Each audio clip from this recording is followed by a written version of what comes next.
तो कल तक जिस म्यूचुअल फंड पे ये सवाल आ रहे थे कि क्या इसमें इन्वेस्ट करने का टाइम सही है, आज इस म्यूचुअल फंड पे ये सवाल आ रहे हैं कि क्या इस म्यूचुअल फंड से निकल जाना चाहिए। सिर्फ एक दो महीने की खराब परफॉर्मेंस और इन्वेस्टर्स का जो भरोसा था इस म्यूचुअल फंड की तरफ, वो टूटता हुआ नजर आ रहा है। मोतीलाल ओसवाल का म्यूचुअल फंड हाउस पिछले एक साल में अक्रॉस जितनी भी कैटेगरीज हैं वहां पर एक जबरदस्त रिटर्न्स दे रहा था, लेकिन एक महीने से बहुत बुरी हाल इस म्यूचुअल फंड का हो गया। एक तो कल्याण ज्वेलर्स का जो रूमर्स चले कि इनके जो फंड मैनेजर्स हैं उनको ब्राइब दी गई है, उसका नेगेटिव इंपैक्ट इस म्यूचुअल फंड हाउस पे आया है। लेकिन उससे बड़ा इंपैक्ट ये आया है कि ये बहुत हाई रिस्क लेने वाला म्यूचुअल फंड हमेशा से रहा है, जो हमने डिटेल्ड रिव्यू वीडियोस में भी बात की थी। अब ये म्यूचुअल फंड जब हाई रिस्क ले रहा है तो वहां पर होता क्या है, कंपनीज अगर नहीं चलती है तो एक महीने में 30-30, 40-40% देखने को मिलता है कि टूट गई।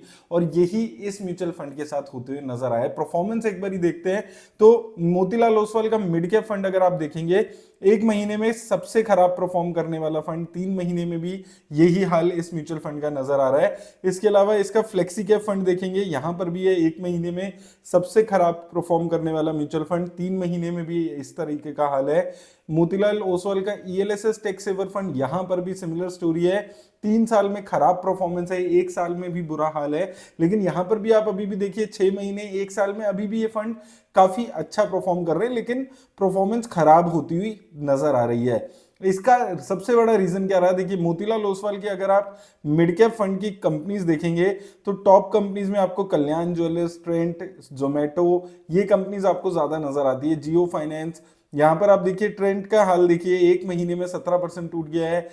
कल्याण ज्वेलर्स का तो और ही बुरा हाल है, एक महीने में 30% टूटा है। इसके अलावा जोमेटो में एक महीने में 19% की गिरावट है। और जो पॉलीकैब है और इसके अलावा आप बाकी जियो फाइनेंस देखेंगे, इन सभी कंपनीज में एक बहुत जबरदस्त गिरावट इस वक्त देखने को मिल रही है। और यही हाल है इनके जो बाकी म्यूचुअल फंड्स है, जैसे फ्लेक्सी कैप फंड देखेंगे, यहां पर भी आप देखेंगे कल्याण ज्वेलर्स दिखेगा, ट्रेंट लिमिटेड, जियो फाइनेंस। तो ये चीज तो हमेशा से एक म्यूचुअल फंड हाउस के साथ होती है, क्योंकि एक कुछ सेट ऑफ कंपनीज उनके हर म्यूचुअल फंड में कॉमन होती है। जैसे यहाँ पर कल्याण ज्वेलर्स, ट्रेंट, जियो फाइनेंस, प्रेसिस्टेंट सिस्टम जैसी कंपनीज दिखती है। ईएलएसएस टैक्स सेवर फंड में भी आप देखेंगे जोमेटो, ट्रेंट, कल्याण ज्वेलर्स, ये कुछ कंपनीज कॉमन नजर आती है। अब इसीलिए ऐसे म्यूचुअल फंड्स में आपका अगर रिटर्न्स आती है तो बहुत अच्छी रिटर्न्स आती है, और खराब रिटर्न्स आती है तो ऐसी ही रिटर्न्स देखने को मिलती है। अब सवाल आता है, क्या आपको इस म्यूचुअल फंड से निकल जाना चाहिए। देखिए, एक महीने, 3 महीने, 6 महीने, एक साल की परफॉर्मेंस देखकर किसी भी म्यूचुअल फंड में ना तो आपको इन्वेस्ट करने का डिसीजन लेना है और ना ही उस म्यूचुअल फंड से निकलने का डिसीजन लेना है। अगर आपका किसी भी म्यूचुअल फंड पे एक महीने के अंडर परफॉर्मेंस से भरोसा डगमगा रहा है, यानी कि आपने उस म्यूचुअल फंड के स्टॉक स्पेकिंग पे ढंग से रिसर्च नहीं की, आपने अपनी रिस्क प्रोफाइल नहीं समझी उस म्यूचुअल फंड में पैसा लगाते हुए, और ये गलती आपको नहीं करनी है। देखिए, कोई भी म्यूचुअल फंड में आप इन्वेस्ट करिए, एक्सिस, क्वांट, एसबीआई, आपको समझना है कि आपकी रिस्क कैपेसिटी कितनी है और इन म्यूचुअल फंड्स की रिस्क कैपेसिटी किस हिसाब से है। मोतीलाल ओसवाल हाई रिस्क लेने वाली कंपनीज में ही पैसा लगा रहा है, हाई कंसंट्रेटेड पोर्टफोलियो ही बनाकर चल रहा है, और वो उसने अपनी इन्वेस्टमेंट स्ट्रेटेजी अभी भी चेंज नहीं की है। एक महीने की या 3 महीने की, इवन साल भर की भी अंडर परफॉर्मेंस है, आपको ये डिसीजन नहीं लेना है कि मैं चलो इस फंड से निकल जाता हूं क्योंकि 1 महीने या 3 महीने में परफॉर्मेंस नहीं आ रही है। ऐसे फ्रीक्वेंटली म्यूचुअल फंड में डर के चेंज करते रहोगे तो आपको बहुत सारा यहां पर कॉर्पस बनाने में बहुत ज्यादा दिक्कत होने वाली है। एक करेक्टिव एक्शन आप हमेशा ले सकते हो यहां पर, जो मैं हमेशा हर म्यूचुअल फंड हाउस के लिए बोलता हूं, किसी भी म्यूचुअल फंड हाउस के सारे म्यूचुअल फंड लेकर आपको नहीं बैठना है।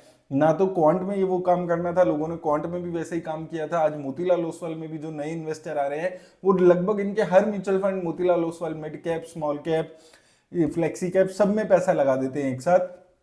ये गलती आपको नहीं करनी है। अपने पोर्टफोलियो को कैटेगराइजेशन वाइज भी आपको डाइवर्सिफाई करना है और म्यूचुअल फंड हाउस के हिसाब से भी डाइवर्सिफाई करना है, ताकि अगर कुछ भी होता है किसी एक म्यूचुअल फंड में, खराब रिटर्न्स आती है, तो आपका पूरा पोर्टफोलियो एक साथ खराब ना जाए, कुछ एक सर्टेन पार्ट पोर्टफोलियो का खराब जाए। और ये चेक आपको अपने हर म्यूचुअल फंड के साथ रखना है, चाहे कैसी भी परफॉर्मेंस है, चाहे एक साल में 200% की भी रिटर्न्स दे दे, लेकिन आपको अपने पोर्टफोलियो को डाइवर्सिफाई करना जरूरी है। जहां तक बात आती है मोतीलाल फिलहाल ओसवाल की मैं अगेन वही बोलूंगा, अगर आप हाई रिस्क लेने वाले इन्वेस्टर हैं कंसंट्रेटेड पोर्टफोलियो में, तो ये म्यूचुअल फंड अच्छे हैं। अभी भी 1 महीने 3 महीने की परफॉर्मेंस से कोई फर्क नहीं पड़ता, 1 साल तो कम से कम पेशेंस के साथ आपको इसकी परफॉर्मेंस को ट्रैक करना यहां से जरूरी है। जहां तक कि वो रूमर्स की बात है, कंपनी ने बार बार ये चीज बोली है कि ये रूमर्स है, हमारे ऊपर जो एलिगेशंस लगाई गई है, और एलिगेशंस कहीं पर भी प्रूफ नहीं हुई है, ये चीज भी आपको यहां पर याद रखनी है।